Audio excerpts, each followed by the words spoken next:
Hello and welcome back. Already हमने अपनी previous videos में टॉपिक 4 कंप्लीट किया था। आज हम स्टार्ट करेंगे फ्रॉम टॉपिक 5 जिसमें हम स्टरलाइजेशन एंड डिसइंफेक्शन जो है डिस्कस करेंगे। So let us start with the sterilisation and disinfection जो आपके एग्ज़ाम पॉइंट ऑफ व्यू से बहुत ही इंपॉर्टेंट है। और याद रखिए ये हमें आता है पब्लिक हेल्थ एंड डिजीज़ में, ठीक है। जो हमने ऑलरेडी डिस्कस किए हैं और कर रहे हैं।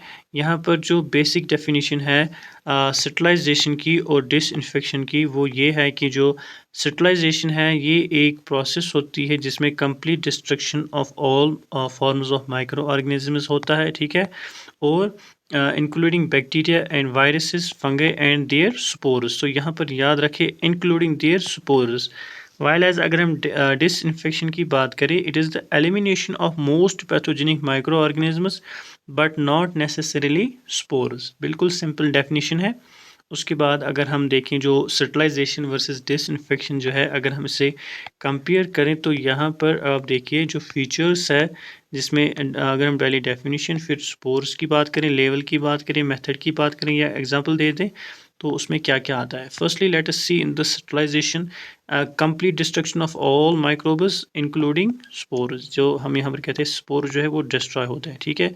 सो spores are destroyed and the level is absolute. इसमें मेथड हीट आता है, रेडिएशंस आते हैं केमिकल, जिसमें moist heat and dry heat वगैरह आता है, रेडिएशन, ये हम आगे जाके देखेंगे।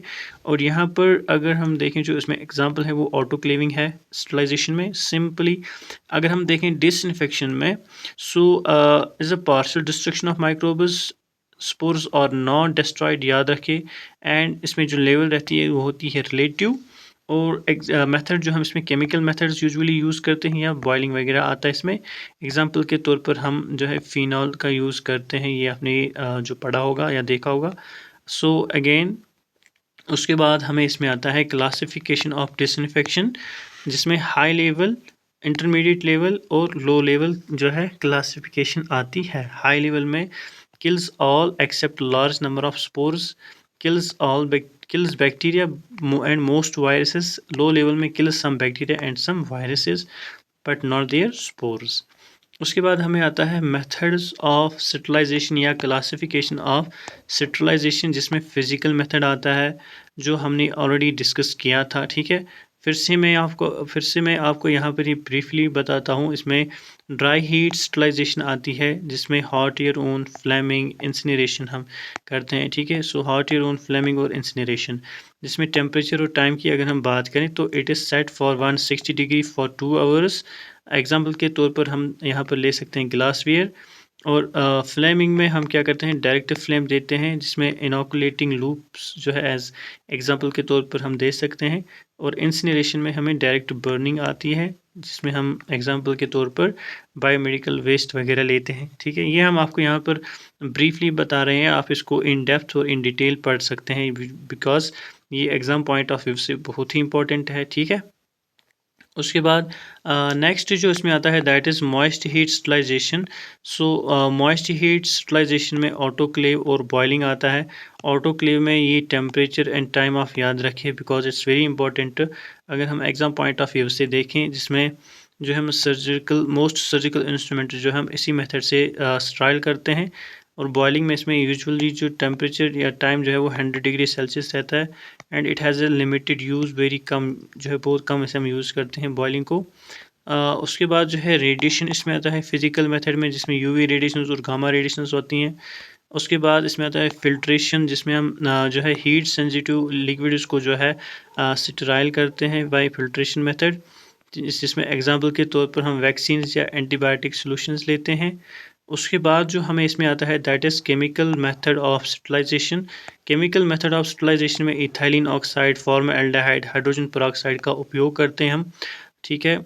यहाँ पर हाई यील्ड पॉइंट्स याद रखें, it is used for heat sensitive materials. जो केमिकल मेथड हम यूज़ करते हैं इसे हम हीट सेंसिटिव मटेरियल्स के लिए यूज़ करते हैं। Example ethylene oxide is important MCQ. जो इथाइलिन ऑक्साइड है ये मोस्टली हम यूज़ करते हैं इसमें केमिकल मेथड में।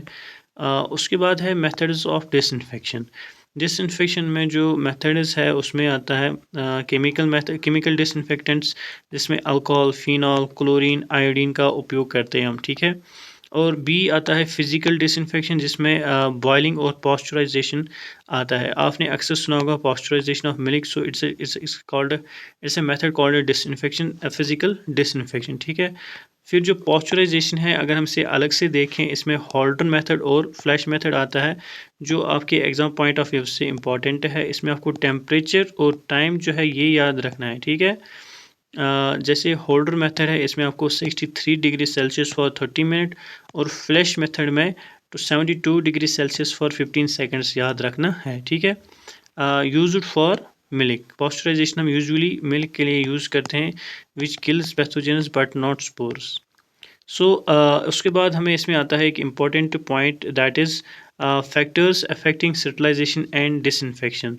फर्स्टली इसमें जो फैक्टर है दैट इज़ टेम्परेचर, फिर टाइम, कंसनट्रेशन और ऑर्गेनिक मैटर, पीएच वगैरह जो है, इन सारे फैक्टर्स से जो है स्टरलाइजेशन या डिसइंफेक्शन जो है वो अफेक्ट होती है। उसके बाद यूज़ इन हेल्थ केयर, या तो आपको ये तो आपको पता ही है।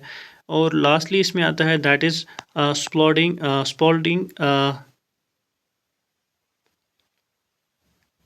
स्पॉल्डिंग क्लासिफिकेशन, ठीक है। जिसमें कैटेगरी में critical items, semi critical and non critical items है, जिनमें जो है मेथड, डिफरेंट मेथड्स यूज़ करते हैं। जैसे क्रिटिकल आइटम्स के लिए ये हाई रिस्क होते हैं, इसलिए हम इनमें जो है मेथड करते हैं यूज़ स्टरलाइजेशन।